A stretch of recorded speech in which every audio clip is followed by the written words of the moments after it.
મિત્રો, મારું નામ મહેશ છે. હું 24 વર્ષનો છું. હું ગેરેજની અંદર મિકેનિક તરીકે કામ કરું છું. મારું જીવન ઉતાર ચઢાવથી ભરેલું છે. હું ઘણું બધું ભણેલો હતો, પરંતુ મને જોબ ના મળી. ત્યારબાદ હું ઘણો બધો ડિપ્રેશનમાં જતો રહ્યો હતો. આ ડિપ્રેશનને દૂર કરવા માટે મેં નક્કી કર્યું કે હું કોઈ બીજો ધંધો કરીશ, બીજું કોઈ કામ કરીશ, અને જેના કારણે હું એક સૈનિક તરીકે માર્કેટની અંદર બહાર આવ્યો. અત્યારે ગેરેજની અંદર કામ કરું છું. મને ગેરેજની અંદર કામ કરવું ખૂબ જ ગમે છે, કારણ કે ત્યાં આજે અમારા જે માલિક છે તેઓનો સ્વભાવ ખૂબ જ સારો છે. મારી સાથે જે કામ કરનારા લોકો છે તેઓની સાથે પણ મને ખૂબ જ ગમે છે. પરંતુ હવે મારી ઉંમર ઘણી બધી વધી ગઈ છે. કામની અંદર મેં એટલું બધું ધ્યાન આપી દીધું કે મારી હજી સુધી કોઈ ફ્રેન્ડ બની શકી નથી. કોઈ છોકરી સાથે હું વધારે વાત કરી શક્યો નથી, જેના કારણે મારી ઘણી બધી વધી ચૂકી છે.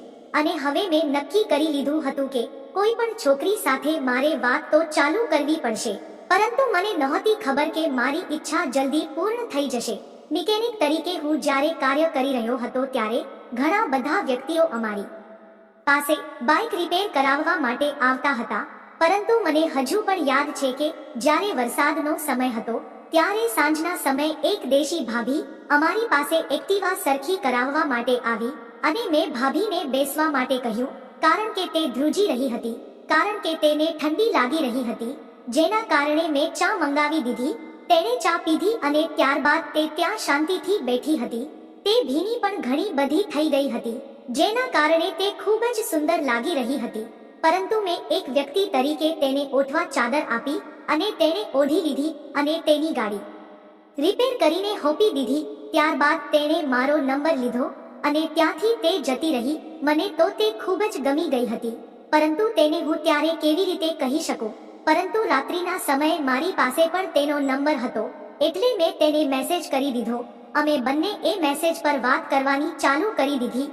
મહિના સુધી અમે બંને એકબીજા સાથે વાતચીત કરી અને મહિના બાદ મેં મારી કેટલીક અંગત ઈચ્છાઓ તેની સામે વ્યક્ત કરી દીધી. પહેલા તો મને ડર લાગી રહ્યો હતો કે શું થશે, તે મને ના પાડી દેશે તો શું થશે. પરંતુ મારો આ ડર હતો તે ખોટો હતો, કારણ કે જેવી મેં તેને મારી અંગત વાત કરી, તે હસવા લાગી અને મને હા કહી. મને રૂબરૂ ત્યાં નજીકના ભોજનાલયની અંદર મળવાનું કહ્યું. હું તૈયાર થઈને તેની પાસે ગયો ત્યારે તે ખૂબ જ સુંદર તૈયાર થઈને આવેલી હતી. ત્યારે એને સાડી પહેરેલી હતી અને તેણે મને કહી દીધું કે જ્યારે મેં તમને પહેલી નજરે જોયા હતા ત્યાંથી મને લાગતું હતું કે તમે મને પસંદ કરો છો. પરંતુ ત્યારે હું કંઈ પણ કહી શકું તેવી હાલતમાં નહોતી.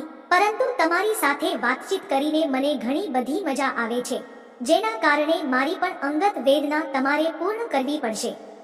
જેના જવાબમાં મેં તરત જ બધી બત્તી બંધ કરી દીધી. હું તેની ન આવ્યો, તેને હું ભેટી પડ્યો. ત્યારબાદ અમે બંને આખો દિવસ સુધી ભારે મજા કરી. મિત્ર, વિડીયો પસંદ આવ્યો હોય તો વિડીયોને લાઈક અને ચેનલને સબસ્ક્રાઇબ જરૂર કરશો. ફરી મળીશું નવા વિડીયોમાં. ત્યાં સુધી આવજો.